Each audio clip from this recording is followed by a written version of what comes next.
And with that, I am going to hand it over to Maria Carrasco. She is the Senior Implementation Sciences Advisor in the Office of Population and Reproductive Health at USAID. Great, thank you so much, Liz. Hello, everyone. I was trying to sort out the slides. So Natalie, if you can help me with the slides, that'll be great. I'm having a little trouble joining on my computer, so I'm on my phone. So again, hello, everyone. Good morning, afternoon, evening to all of you. It's really exciting to be here with you. And I thank all of you for making time for this meeting. I know that in this day and age when most of us are teleworking from home, there are a lot of demands on our time, a lot of Zoom meetings. Again, thank you for making the time and joining us. I hope that the meeting is productive for you and that you're learning some new things and also making some new connections in terms of other organizations that are part of the HIPS. So let me get started. I'm just going to take a few minutes of your time. Let's go to the next slide, please, Natalie. So one thing I wanted to start with is to give a special shout out and a big welcome to our new partner organizations that are about 19 across the globe. And you can see in this beautiful map the places where they're from. So it looks like it's quite a range. So this is really exciting.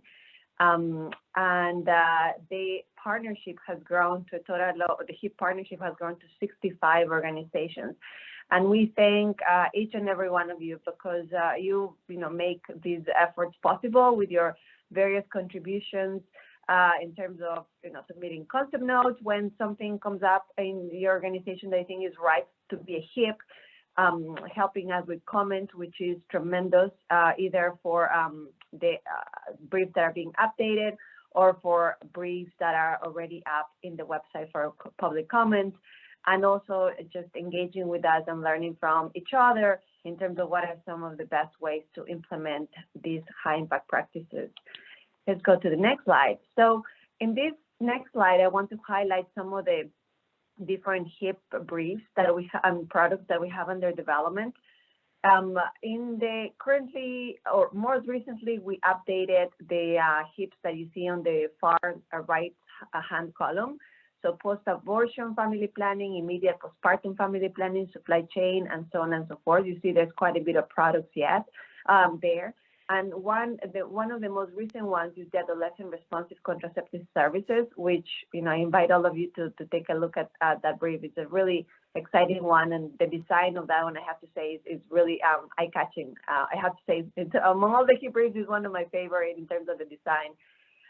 Then in process, we have also several briefs in process: social marketing, drug shops, and pharmacies, family planning, immunization are almost finalized in terms of updates. And we have 3 social and behavior change briefs currently under update, and hopefully those will be finalized sometime in August or October and online by November. That's what we're aiming for.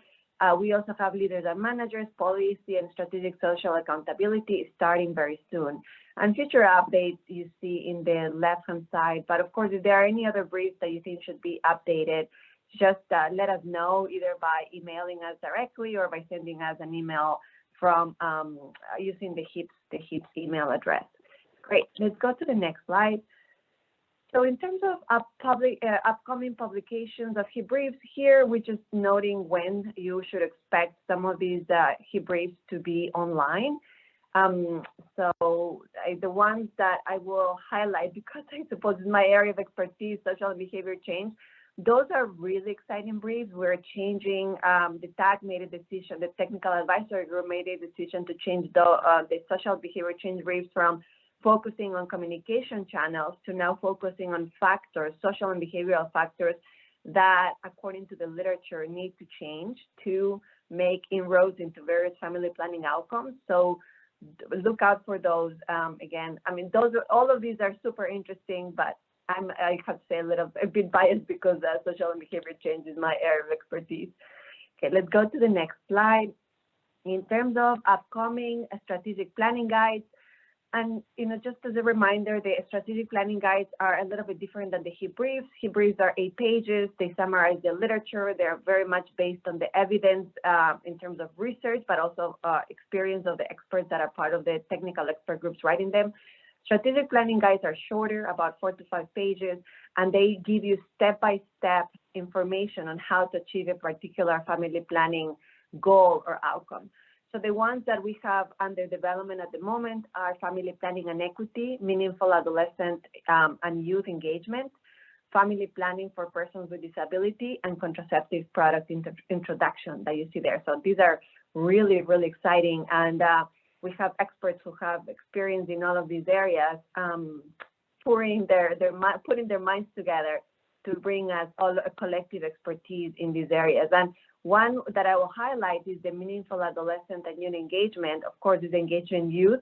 So it would be really neat to hear from youth advocates in terms of what it is to engage them meaningfully. Because in the youth space, of course, we hear a lot the importance of youth engagement, but oftentimes it doesn't happen, or if it happens, it's just a token youth person that is included, but it's not really engaged meaningfully. So what is meaningful adolescent youth engagement?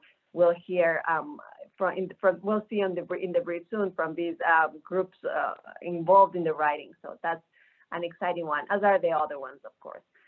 So let's go to the next slide. In the interest of time, here I want to highlight the tremendous increase that we've had in terms of HIP or users for the HIP website. As you can see, in 2017, we had about 13,000 users, and that has really had tremendous growth. And in fiscal year 2020, we saw approximately 78,000 folks who logged on the website and downloaded the brief. And the exciting part is that, of course, as you can imagine, you don't have to keep going back to the website every time. Once an organization has gotten the brief, I hear from some of the folks using it that they download it and then they take the briefs and they share with colleagues who may not have internet access, for example. So these 78,000, there's a little bit of scratching the surface. My sense of that is, my personal perspective is that there are probably more, people utilizing these products. So let's go to the next slide. In terms of the website users by region, you can see here in the slide, the majority of our users come from North and South America, but we also have quite significant proportion of users from Africa, followed by the other areas of the world that you see there. I'm just going to run a little bit faster because I have only 1 minute left and I want to stay within time. So let's go to the next slide.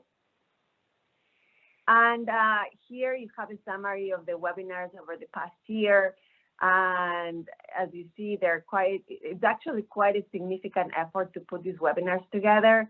And it's an effort that is done in collaboration with the various HIP co-sponsors. And I have to give a big shout out here to IVP, who's taking the lead, and also FP 2020 and now FP 2030 on the webinars. And so far, we've had a significant attendance, either participation or viewing of the recordings that are posted on the website.